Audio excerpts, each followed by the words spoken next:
Militantes disfarçados de jornalistas chegam a acusar todo mundo que pretende ir nessa manifestação patriótica, cívica, em defesa da Constituição, de fascistas. É como se tivesse um quarto de fascistas no Brasil. E são os mesmos que acusam o presidente de causar tensão e não termos paz ou harmonia no país. Eu fico pensando como é que seria possível ter paz se essas pessoas partem da premissa de que um quarto da população é fascista. Eu quero citar um trecho de uma coluna de um grande jornalista escrita na Gazeta do Povo hoje que diz: é preciso ser muito cínico para não enxergar uma oposição destrutiva que aposta na desestabilização e na desarmonia, que joga contra o país com o objetivo de atingir o governo. Juntam-se a velha imprensa, os partidos de esquerda e o judiciário. Assinado Luiz Ernesto Lacombe. Eu queria a sua opinião, deputado. Como é possível buscar a paz se o preço que está sendo cobrado do outro lado é a subjugação completa, a rendição da direita, a impossibilidade de existência no cenário político, uma vez que taxam todos de fascistas? Rodrigo, isso está cada vez mais claro. Tem um edital hoje de um dos jornais aí brasileiros que tem feito oposição clara ao governo Bolsonaro, que no mesmo editorial é capaz de se vangloriar do uso da Lei de Segurança Nacional, que foi revogada, né? Mas o presidente sancionou com alguns vetos. Então, ele se vangloria, então, do uso pelo Supremo Tribunal Federal dessa lei, quando ela se volta para bolsonaristas, né, para pessoas de direita, e condena quando o governo Bolsonaro, através do Ministério da Justiça, usa também para proteger as instituições do Executivo. Ou seja, pode-se usar para proteger o Legislativo ou o Judiciário, mas quando o Executivo usa, é ato antidemocrático. Então, realmente é um grande desafio.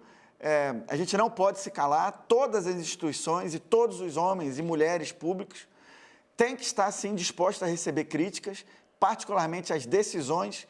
Todas as decisões na República, elas podem ser criticadas e devem ser criticadas, inclusive, para que elas sejam aperfeiçoadas. Imagina se agora o parlamento, então, vai dizer assim: não, nós não concordamos com nenhuma crítica.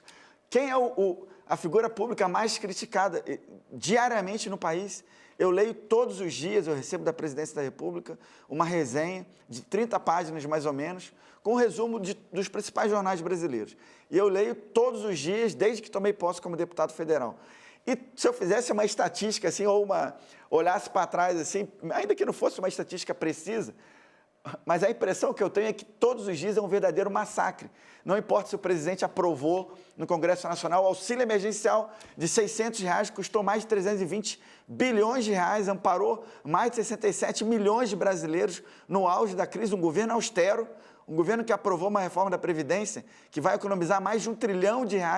Ou seja, um governo que aprovou a liberdade econômica, mas que amparou os mais pobres durante a pandemia.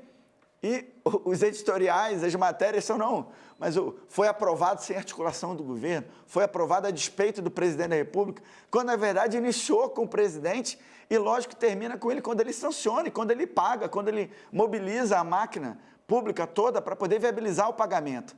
E isso é um exemplo, temos milhares de outros exemplos de condução exitosa desse governo, os leilões de aeroportos, de portos. Hoje vi também, por exemplo, o marco do saneamento foi aprovado sob críticas, inclusive, de alguns governadores da época, inclusive do meu estado de Goiás, que não acreditava no marco do saneamento.